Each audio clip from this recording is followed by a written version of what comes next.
ఇక్కడ అన్నీ నిర్మిస్తున్నాడని జనానికి చెప్తున్నాడు, ప్రెస్లో చెప్తున్నాడు. కానీ యాక్చువల్గా ఇంతకుముందు చంద్రబాబు గారి టైంలో 14 నుంచి 19 వరకు సచివాలయం కానీ హైకోర్టు కానీ ఇవన్నీ నిర్మించాడు. ఎంతతో నిర్మించాడో ఆయనకు తెలుసు, మీడియాకి అందరికీ తెలుసు. అలాంటిది ఆయన ఎక్కువ పెట్టి నిర్మిస్తాడని ఎలా ప్రచారం చేస్తాడు? ఏదో కడపలో నేను తక్కువ నిర్మించాను అంటాడు. అసలు నువ్వు నిర్మించిన ప్రతి దాంట్లో కమిషన్లే ఎక్కువగా తిన్న పరిస్థితి. నువ్వు చెప్పేదానికి ఎంతవరకు నమ్మకం? నువ్వు చెప్పేవన్నీ బూటకాలని ప్రతి ఒక్కరికి తెలుసు. నువ్వు చెప్పే ప్రతి విషయంలో కూడా అసలు జరగని విషయాలని అందరికీ తెలుసు. ఇక్కడ ఏది నీళ్లు నిలిచినాయని మా ఇంతకుముందు నిర్మించిన ర్యాప్ ఫౌండేషన్లో సెక్రటేరియట్ ర్యాప్ ఫౌండేషన్ చూపించి ఇక్కడ ఏదో వాటర్ ఉందని చెప్తున్నాడు.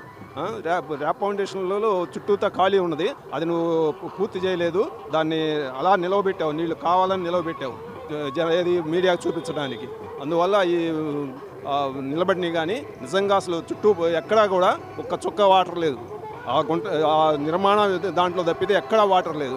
అలాంటి సృష్టించి శ్మశానం అని అయ్యని చెప్పి ఇవన్నీ చెప్పి నీ మాటలు నమ్మే పరిస్థితి లేదు. ఎన్ని జరగని పని అంతా మీడియాకి నువ్వు చెప్పే అబద్ధాలు పూర్తిగా తెలుసు. కాబట్టి ఈయన మాటలు ఎవరూ నమ్మరని మేము ఘంటాపథంగా చెప్పగలం.